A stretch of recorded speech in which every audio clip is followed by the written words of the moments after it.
Ilhan Omar connected ballot harvester in cash for ballot scheme. Car is full of absentee ballots. My goodness, what's going on here? James O'Keefe here in downtown Minneapolis at the scene of the crime. The person you're about to meet, Liban Mohammed, aka King Liban 1, boasts about the hundreds of absentee ballots in his car. This video is one of the first of its kind. A man self-incriminating himself, bragging about all the illegal ballot harvesting that he does. Money is everything. Money is the key in this world. If you ain't got money, you should not be here, period. You know what I'm saying? Like is everything. Campaign like about that. $200 you.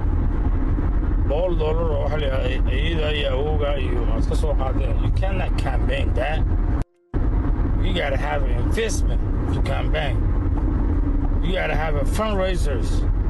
You gotta have you gotta have the whole team. Numbers don't lie. Numbers don't lie. Okay, we're a minute in so far. We've apparently found groundbreaking evidence that Ilhan Omar has participated in an illegal cash for ballot scheme.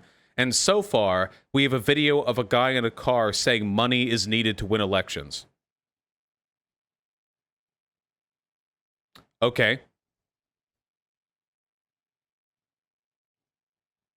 ووجد gaarigayga waa buuxaa waxaas waa absent ballot salka yaala soo ma jeedin fiiri waxaas oo dhan soo ma jeedin waa buuxaa gaarigayga waa buuxa yaala waxaas kullu waa Jamaal Cusmaan way fiiri 300 kaliya maanta soo dhacday oo Jamaal Cusmaan yaa ciidamada hogaaminaysa aamino maxaa leedahay waa lagu kala baxay Soomaa meesha aad weyn waa generaalada ciidamada hogaaminaysa weeye sida hawlo socotaan yaa ilaahay hata shaqadu waa. You may notice that so far nothing has happened. socotaa adeer saak 6 baan bilownay ilaahay hata waa wadnaa waan oo jeedaa saacadana waa u jeedaan waa ay horeysa saacadayda oo bixinay 2 in the morning still hustling 2 in the morning still hustling. I think he was both Ilhan Omar and Jamal, but I think he was more with Ilhan Omar. My name is Omar, O-M-A-R, Jamal, J-A-M-A-L. I'm right now.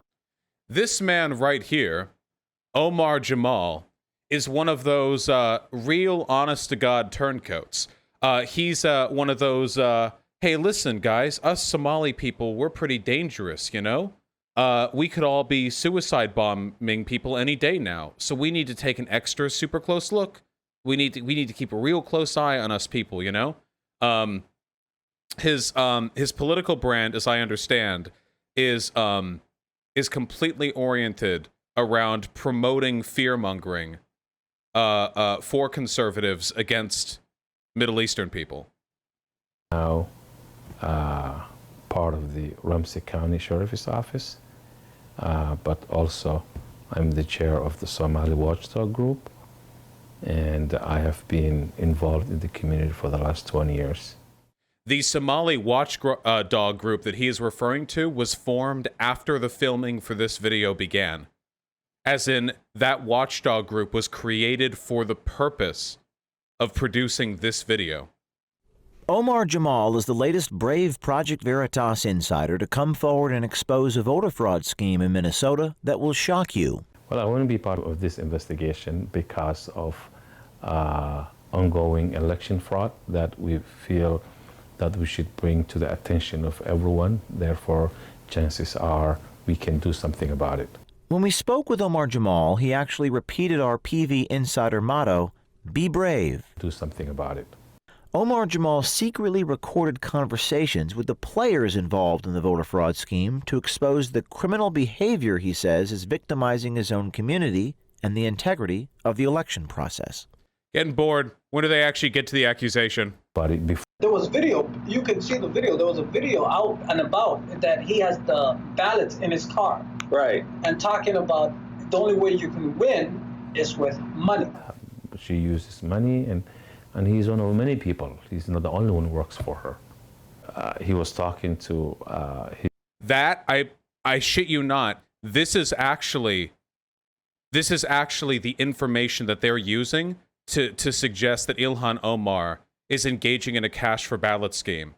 There was a video of a guy with ballots in his car saying you need money to win elections. So he's ballot harvesting, yes? Well, what he was doing was legal in the state of Minnesota. In Minnesota, it is legal to collect ballots on behalf of other people to deliver them. That's legal. There's absolutely nothing shown in this video at any point that can be demonstrated is illegal.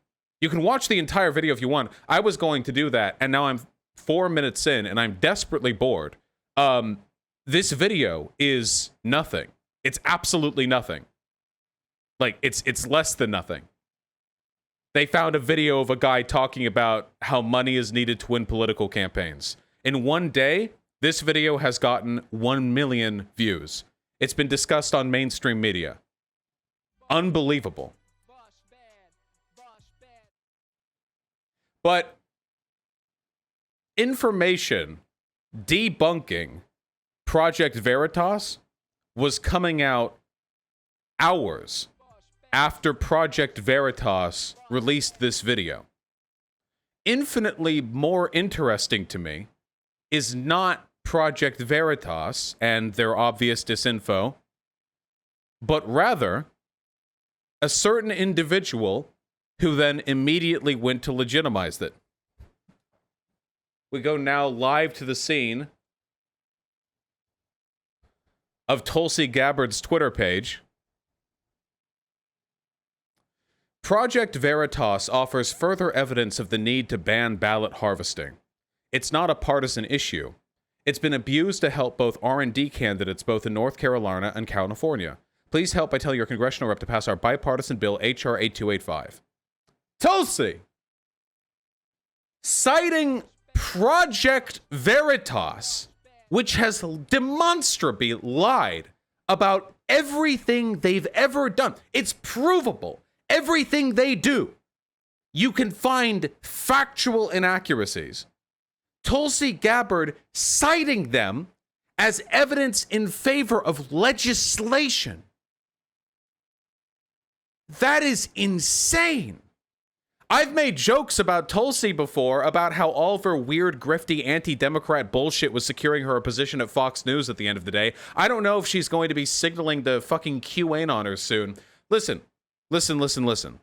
There is a reason why far-right people like Tulsi.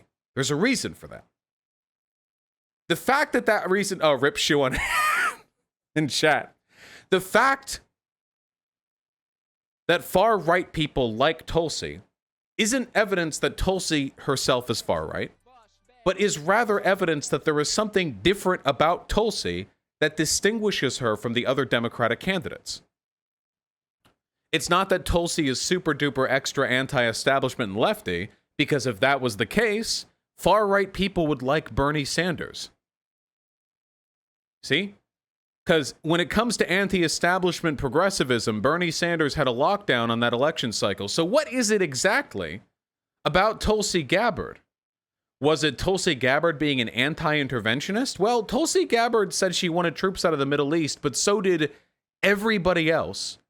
And additionally, Tulsi Gabbard said she was a war hawk when it came to anti-terrorism. Tulsi Gabbard she would constantly talk about her military service. She would constantly talk about how she had no intention of ending drone strikes and participating in wars of conflict, Middle East, so on. So, yeah, is it because she's anti-establishment? I mean, she's pretty nationalistic. Why exactly did far-right people like Tulsi? Well, the answer to that is pretty clearly because she signals to the far-right all the fucking time.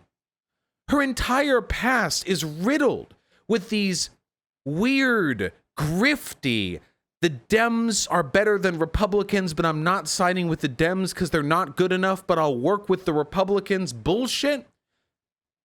From the impeachment vote on Trump to condemning Trump to her entire history of doing this this weird, like, there's a higher level of anti-establishment that Dems and Republicans can work towards together, but I'll constantly then kind of signal alliance with the conservatives, even though the Democrats are demonstrably better in that respect than the Republicans are.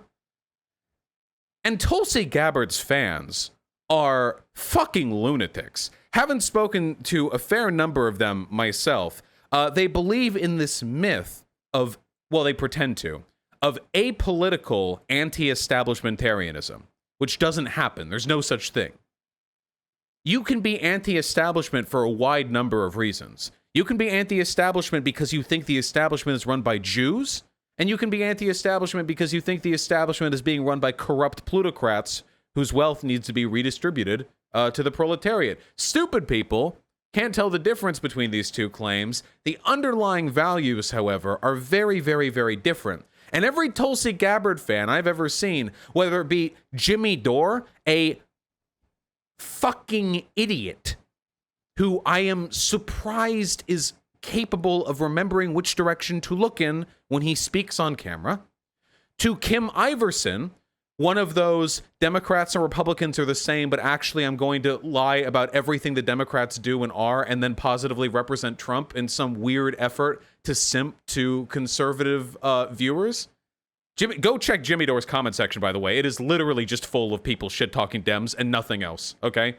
To those, that dumb fuck, Nico House, that fucking Bernie or Buster I talked to, who I can only assume that guy was talking to me via Bluetooth, because the idea of that guy being able to operate a computer, like with both hands operating a mouse and keyboard at the same time, actually I actually can't believe he's capable of that, of that, like, motor skill. So I can only assume there was some sort of voice-activated medium through which he was speaking to me, like he was using Bluetooth, or maybe he had an aid. I have no idea. Tulsi Gabbard really is just a fucking blight on the political process. It seems like she's done nothing but garner this, like, a politically, at best, ineffectual and at worst, destructive fan base. I can't think of anything worthwhile she's actually done herself. I know she's going to be on PragerU soon. You don't need to tell me she's going to be on PragerU soon. I know she's going to be on PragerU soon. I know she's going to go on Tucker Carlson sometime soon and talk about how the elites and the establishment aren't being dealt with appropriately by Joe Biden or the Democrats. I know she's going to do all these things. What's the connecting tissue here? Is it the Islamophobia? Because I'm pretty sure Tulsi Gabbard is pretty Islamophobic. Is she actually, did Hillary Clinton, the broken clock, strike correct? Is she a fucking honeypot Russian agent backflipping into the United States of America to sow political discourse? I don't know. And frankly, I don't really care at all. I just don't understand how people still take her seriously. I genuinely don't know. Yeah, a Hindu nationalist supports Modi. Yeah. And you got the weird. There's so much weird stuff in her background. I don't know. Whatever the case may be, just here, listen, this is a really, really, really good political litmus test for you guys in the future. Anytime you're thinking of talking to a person, okay, all you need to do, if a person starts talking about how they're an anti-establishment political activist and how they hate the elites and how the Dems and Republicans are the same, okay, you need to ask them if they support Tulsi Gabbard, okay? And if they support Tulsi Gabbard, you need to run away as fast as you can, because I have never met a person who supports Tulsi Gabbard who has had anything even approximating a good take on any issue. The fact that chat has just nonstop been talking about the fact that she's hot really does indicate where a lot of this is where female privilege comes from, okay? All men are kings, but are we treated like it? Absolutely not, no. If some sort of weird, grifty, fascist-aligned dipshit tried to sell himself as a progressive like Tulsi Gabbard has, you all would go, "Ooh, no, you don't have hunter eyes. Your carthidinal tilt is off." But if it's a femoid with appropriately proportioned facial genetics, then you go, "Oh, please step on me, mistress. You're right.